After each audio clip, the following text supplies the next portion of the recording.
to another Through the Bible episode. Today we are studying the book of Leviticus. I had to look this up because I was thinking about it this morning. I couldn't remember. What does Leviticus mean? We talked about Exodus. That one's kind of obvious.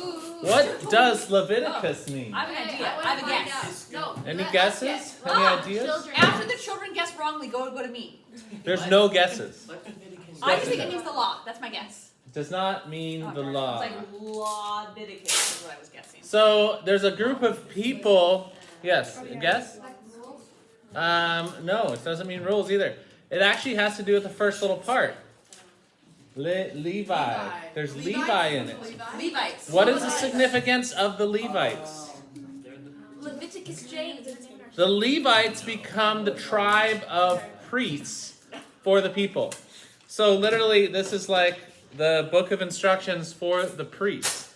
Now, there's definitely instructions here for all the people, but the priests, the people of the tribe of Levi, are the ones enacting and running the tabernacle and the sacrificial system.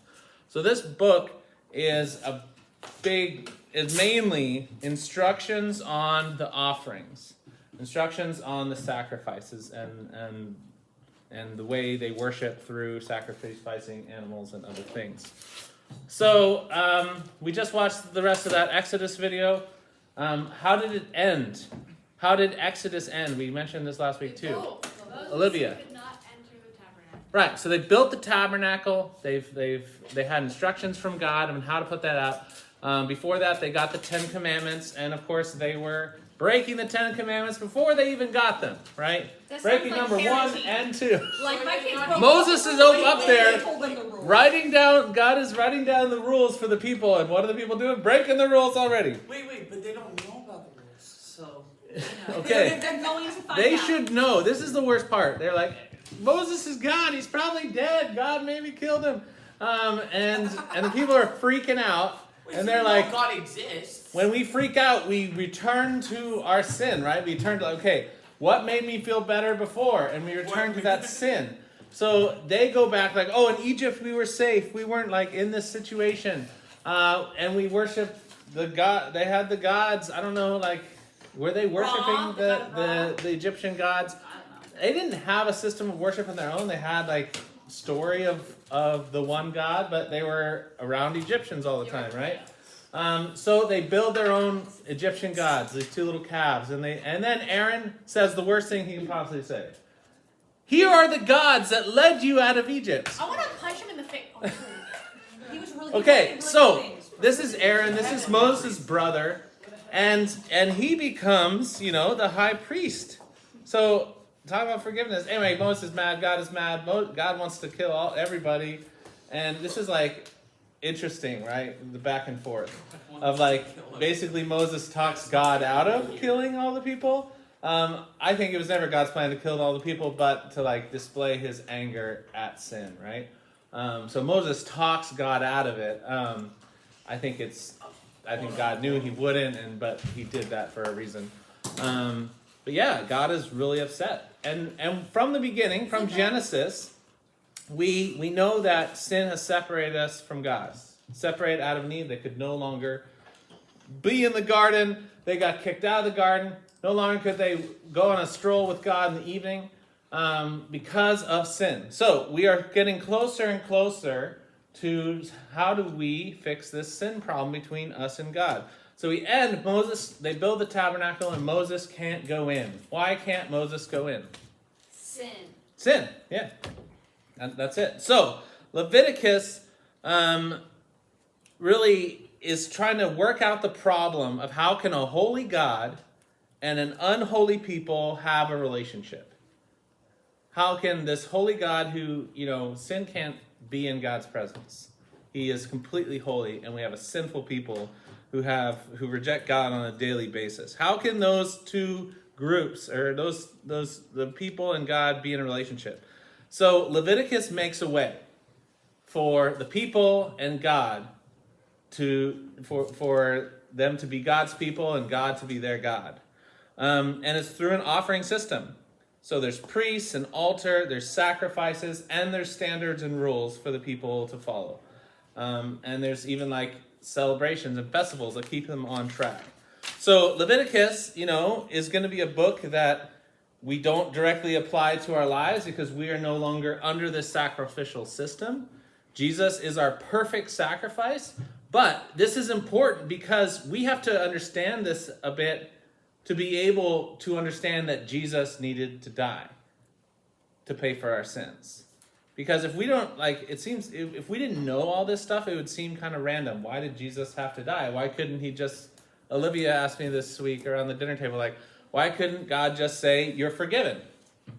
Why couldn't he just be like, all right, you do this and then you're forgiven, right? So this shows that God requires death. Sin equals death.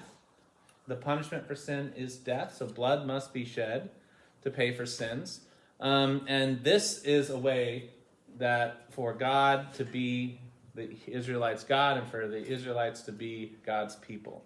So what I handed out is kind of a chart of a bunch of the sacrifices that they would make. And so if you want to tape it in there with your notes, I think it might be a helpful thing. I was like, wow, I've never kind of seen it laid out like this. It's always been kind of confusing. What are the different sacrifices? So let's go start with our number one. Who's our author? Once again, we're going to be stuck with this for another couple more chapters, but our author is Moses. What's the genre? The genre would kind of be, it's narrative, historical, but it's also kind of like law. Not It's a kind of genre? like, it's not like A law a book? genre of literature, but what would you say the Constitution is? Mine says it's primarily a collection of laws with a little historical narrative here and there. Yeah, so, I think we'll call law a genre. It's a writing list of rules, but it's also, it's a little bit of historical. So, author and genre. Audience again is the Hebrews. Location again, same as Exodus. They're at the foot of Mount Sinai. This is where they've been called all out of Egypt and where they're camped and where they're worshiping God. And Moses has gone up and talked with God, on the mountain, come down with the Ten Commandments and the instructions on how to build a tabernacle. And now God is dwelling in the tabernacle. So God's presence has come down to the tabernacle, and that's why Moses couldn't enter. What about the guys who built the ark? They went in there and set it down. But why can't Moses go in now? He brought too much God's in law. there. God's presence has come down. So now it's a holy place because God's there, not because there's a golden box in there. The golden box is special because God's presence is dwelling among it. So there's it's called the tent of meeting. You saw in the Bible Project thing a little bit of the pictures of, but there's a big kind of wall around the tabernacle. It's like a big rectangle, and then there's a special tent. There's an altar where they sacrifice outside of it. There's candles and a wash basin and other stuff out there. And then there's a tent with a roof on it, and then there's a special room in the back where the Ark of the Covenant is, where God's presence is fully is. But that tent's called the tent of meeting. And then the bigger room is the holy place, and the little room is the holy of holies. So Moses can't go in there, but what is verse 1? What does verse 1 say? No, of Leviticus. Then the Open up Lord- Leviticus if you haven't opened it Open up. up your Bible, follow along. I say it. Ellie. Then the Lord summoned Moses and spoke to him from the tent of meeting. So God is speaking from that tent. His presence has come down, and now he's speaking to Moses. Moses doesn't have to go up to the mountain to meet with God. That's actually pretty significant, right? Before, he had to climb that mountain to go meet with God. Now God's presence is among his people. This is very special, right? That he is dwelling. Everybody's got their tents, and there's God's tent. God is living among the people. This has camping. not happened since when? Adam and Eve. The garden, right? Where God is dwelling among his people. Like he comes down, right? This is very special. But there's still a separation, right? So, they're outside there of Mount Sinai. The date, same kind of time. This is before the wandering in the wilderness. This is at the beginning, right after they left Egypt. So we've got 1445 BC at the base of Mount Sinai. Our main characters, Moses, Aaron, priests, and the Levites. So these are instructions to these people who are going to be leading this sacrificial process.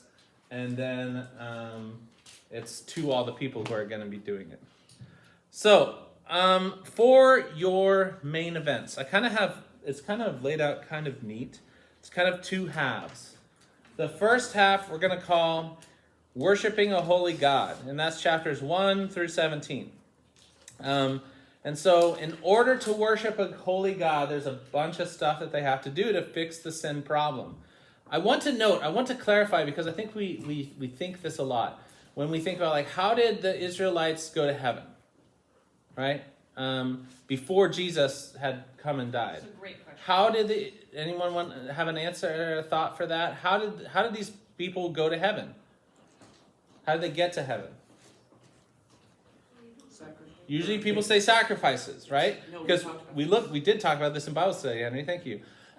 We look at all the things they did, right? And all these things to make them right with God.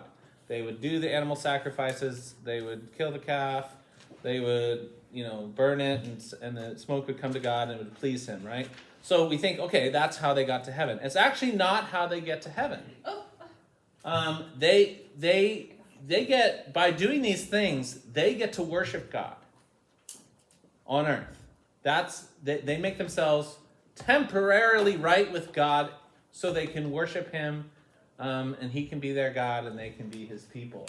But how do they actually go to heaven? Like, what if they die after they sinned and they haven't done a sacrifice for it yet? That would be a problem, right? Jessica? Faith in the God of law. Yes. So it's literally the same thing. How do we get to heaven? Faith. Now, they don't know the name of Jesus. They don't know that he was going to, in the future, come down and do a sacrifice. I mean, there's prophecy is written about it, but it wasn't as clear as it is to us. Certainly not. They were hoping for a Messiah and stuff like that. But it's still faith. It's faith. It's just and that's faith. why you can read in Hebrews, when it talks about the hall of faith, it's like all these people, they're saying these people are in heaven, and they didn't Because even what see. about Abraham? What about Isaac and Jacob? What about Joseph? They didn't have sacrifices, right? So what saved them? Same thing, faith. So it's faith. And then ultimately, the how, I mean, they had faith, and then Jesus paid for their sins. Like, in the past, right? Right. I mean, just like They look forward to Jesus. And we they look back looked forward Jesus. to a way. They didn't know the way. Just like we don't know, like it's still faith. It's believing in something you cannot see, fully understand. It's still faith that God had a way. And we get to know a little bit more about the way because it's happened already, but they were looking forward in faith. So these are not the things they have to do to go to heaven. I just wanted to clarify that. These sacrifices they made were so that they could worship God. So they could be God's It was people. being obedient to God. He called them to do it. But this is the way that they could come to before God. So the first section is how to worship a holy God. So we have instructions for offerings. Now there's I think I spelled something wrong. worshiping. No. I think I might have one. So we have the instructions for offerings. So that's the section I printed out and handed off to you. So there's actually 5 different types of sacrifices. Who knew how many types of sacrifices they were? I don't think I had this down. I actually, when Bill was talking about, I was actually there the other day, and it was like a prophecy thing about how Jesus is our burnt offering, is our grain offering, is our sin offering, and is our guilt offering. I didn't Cool. know about the fellowship one, but like, how does it mouse? So in these, how this chart is laid out, we have the type of offering in the chapter it's talked about. We have the purpose, the significance, and then, just like we do, we look for Christ in the Old Testament with each chapter. They show how each one of these sacrifices points to Jesus. And it's kind of a cool way. Now, Christ was this perfect sacrifice that covered all of it, that we don't have to do these anymore, right?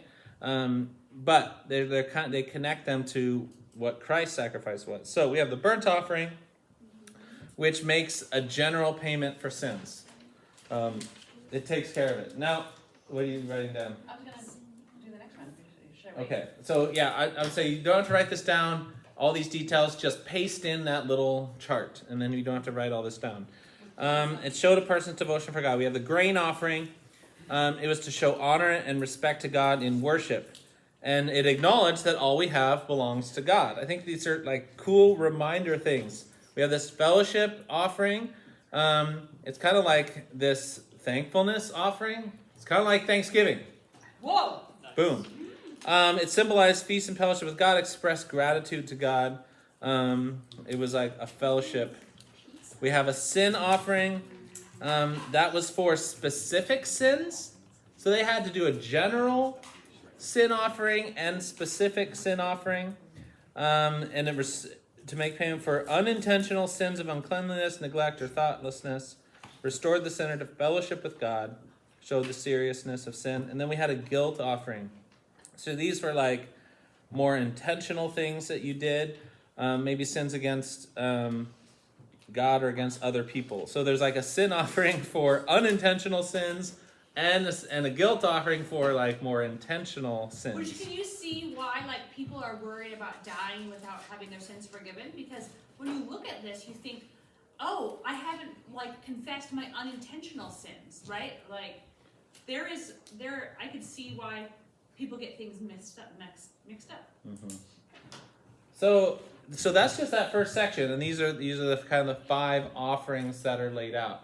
And so this would have been there's detailed instructions. I mean, it's like how to rip a bird in half, like pull, like literally. If you want to, it's kind of, this would also be rated R, because it would be very gory.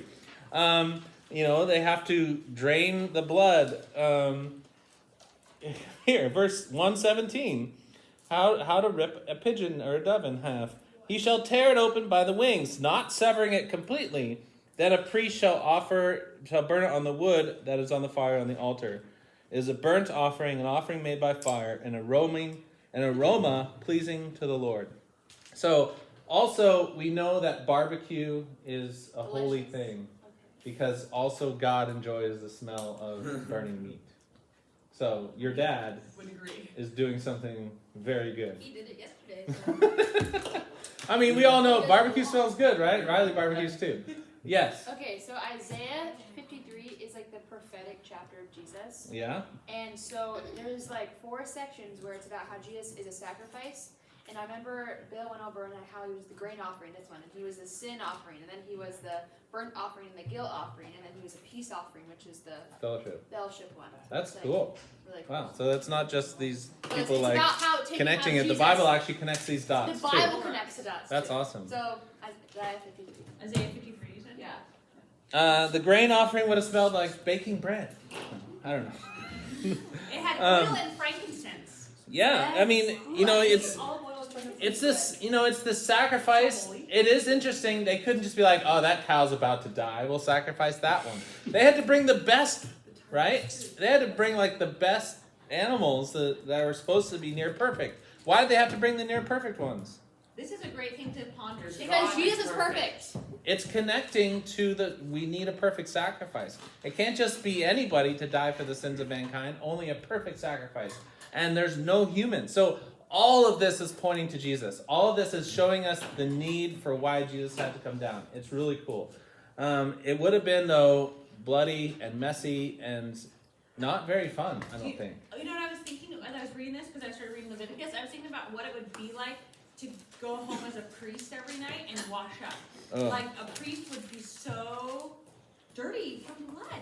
I mean, I know they have a place to wash your hands, but the priest is supposed to, like, spread the blood on all 4 sides of the altar. Like, I was just like, wow. There's even provision here at the end of chapter 7. It's the priest's share. They would get to keep some of the meat to eat. So this is also provision. We talk about meat sacrifice to idols, like in the New Testament. This was also part of, like, they would bring a sacrifice. They would burn. It says they burn the fat, but parts of it would be for Aaron and his sons, for the priest. And on the guilt offering, the priests can use the hide of the animal. They get to keep it. A blanket. So there's also, they burn a lot of it, but there's also like purposes for provision for the priests who are orchestrating this whole thing. Yes, Henry? This is going to sound awful and terrible, but... Oh no. Oh boy. Are you sure you want to continue? Yes. Okay. In fact. Should the children plug their ears? Oh, Go Well, ahead. it has something to do with children. Okay. Oh. Okay, moving on. So why, if they need to burn an almost perfect thing, why don't they just sacrifice babies? Oh, Because we were born inherently sinful. That is not, God never asked for a human Also, sacrifice. Henry, And that was some of the terrible practice of worship of the Canaanites. Of the land they're about to enter, they did sacrifice children. Aren't we born inherently evil though? So we wouldn't be perfect. No. Yeah, no, we wouldn't. Children are not perfect either. They're born with sin. But the Yes, really- Riley. If barbecue is like such a good thing, then what about giving what my dad barbecued to another person?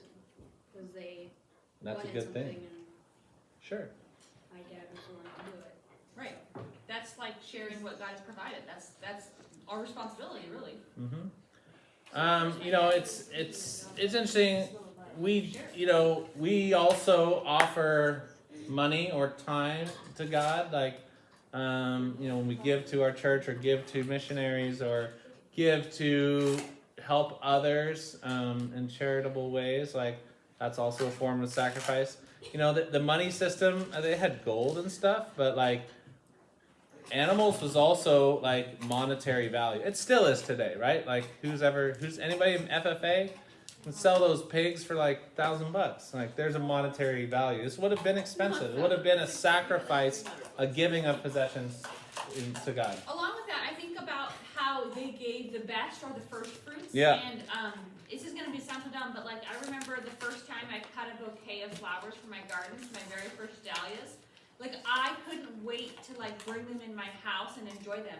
But God calls them so often to give the first round of their crop harvest. And that is actually saying, God, I trust you that the harvest will continue. They don't even get to eat the grain sometimes from the first harvest. They give it to the Lord and they give it to the Levites. Mm-hmm. And it's saying, God, I trust you for the rest of the year's harvest. So the first fruits is a very interesting thing to study, and we don't even do a good enough job. So, really, I feel generally these would the first part of the book deals with the sacrifices and the offerings, instructions for how to do the sacrifices, instructions for the priests, instructions for the people, instructions for the altar. The next half of the book is living a holy life. And it's not just like, we've got the 10 Commandments, right? Like the general rules for what's to define what sin is. But then there's a bunch of cleanliness laws that dealt with, okay, people with this type of stuff going on, this is how you take care of it so that you can also worship God. So there's also some non-sin purification things that could make you unclean. Like women having childbirth. Like they would be unclean. Basically, it dealt with touching blood and death. Like if it's actually before any of the people knew about germs. There's also some practical help in here. Like there's like 2 chapters on what to do about mildew. Flip through this, starting at like chapter 11. Look at some of the headings. Regulations about Sorry, mildew. Chapter 11? 11 on. Okay. Yep. Cleansing from mildew in chapter 14. Instructions for the altar. So there's like some cleanliness things. Skin diseases and stuff like that. I guess that's in the instructions. That's in the instructions for the people there. Sorry. Yeah, I that's jumped what I was ahead. wondering. Now, and then starting in chapter 18, we have living a holy life. So then there's these standards for the people. There are more kind of rules about living life and what sin is. Chapter 18 is very clear about what you should and should not do in intimate relationships. Yes, that chapter's rated R. So Ask permission from your parents first. chapter 18. Or just go ahead and Chapter 19, various laws. Do not steal, do not lie. Some of this is repeats. These are like more detailed things of the 10 Commandments. You see their Do connections to them. not bring shame on the name of your God by using it to swear falsely. I am the Lord. Yeah. It's a good one. Maya. So all these laws are still true today, like most of them? So interesting, we did a apologetics question on this, like what Old Testament laws still apply to us today. So we have 3 categories of laws. First is like the civil laws. Like in order to be a people, like you do this, you pay this fine. And as like Israel was a country essentially, right? And they had a government essentially, and so they had laws about specific fines. We would not be under those because we're not in the country of Israel anymore. We have America laws, and so those replace. The second area would be all the priestly temple laws, tabernacle laws. Like we're talking about a lot. Like it's a law about when to bring the grain or the animal sacrifice. Those wouldn't apply to us anymore either because Christ is our high priest. Christ is our sacrifice. So the civil laws have been replaced by our country government that we live in, so they don't apply to us anymore. The fellowship or the the sacrificial and temple laws are covered by Christ. But there's a third category that would apply to us, and that's moral laws. So any of these laws that tell us about right and wrong, like do not lie. Like it's Old Testament, we don't have to follow that law. Like no, we can't just write the whole thing off. The moral laws that tell us what's right and wrong by God's standards still apply to us.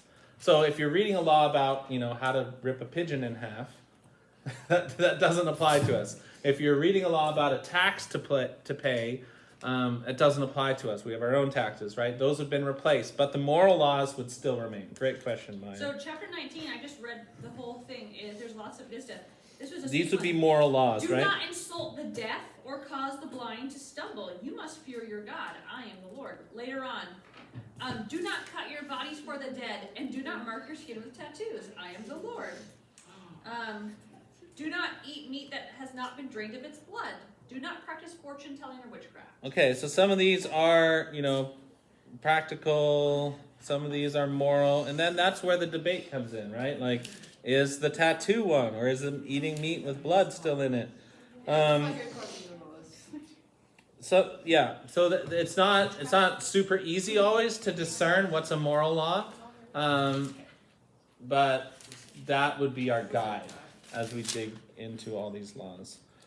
We can also kind of look at the New Testament. We look at the Old Testament through the lens of the New Testament, and what 9 of the 10 commandments are repeated in the New Testament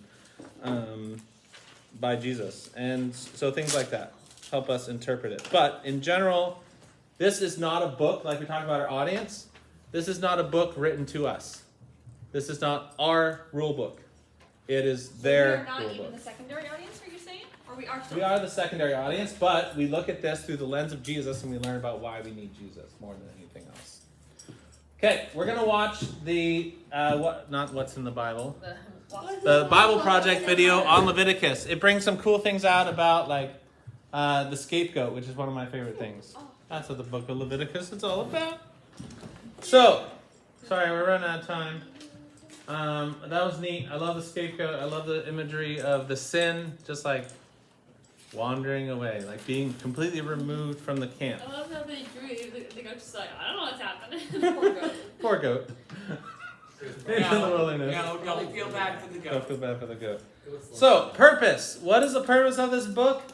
Really, it's a handbook for the priests and Levites outlining their duties. And it's a guidebook for the holy living for the Hebrews. It's instructions on how they should live and what they should do. It's this covenant contract understanding. This is how to be God's people. It would have been super useful for them because they were doing all these things. It seems kind of crazy to us because we don't have to do these things. So it becomes less important to us, but it is absolutely key to us understanding Jesus and why we need him. So, we've been talking about it a lot, but Jesus is all over this book because of what it's pointing to. Why did he come? Why did he have to shed his blood? Why couldn't he just come down and be like, all right, if you guys give me a high five, you get to go to heaven or something. No, death. Sin, the payment of sin is death. And this is repeated over and over. The Israelites would have got that. We get that when we read the book. Like, wow, this is what God requires to be God's people. So, Jesus had to die. Jesus had to die. So, the need for sacrifices to be holy points to Jesus as the ultimate sacrifice to make us ultimately holy once and for all. Timeless truth. What can we say is like one statement to sum up the importance of this book? We can't do it on our own. Well, death is required for us to be holy, and Jesus is the ultimate death. Death is required for the forgiveness of sins. I like kind of how they started. They defined a very important word. I think we should hinge on that. Holy, Holy. God is holy. set apart. Set apart. God is holy, and He's called us to be holy like Him. Is that That's what you what I did have last done. time, what, 6 years ago? Yep, that's the one from before. But we And suck so at it. that's We verse. need Jesus to do that. If you want to write the reference for that, that's verse 19 too. God Be holy because I and the Lord your God am holy. I think that's a good summarize. This is how to be holy, how to be God's holy people. What verse is that again? 19:2. I'm making my Be holy because I am holy. And You'll see that in ultimately, the New Testament a lot, that's too. for us too, right? Like, how do we be holy? This is how they became God's people, but we are forgiven and become holy through Jesus. So be holy as I am holy. Here's the way, right? This is God's plan, This is the way. right? He gave the plan. This is how you do it. The instructions to the people.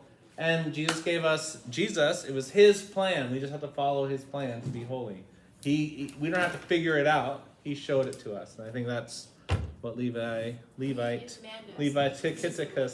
Leviticus points us to. That's the way. All right, we're out of time. Leviticus?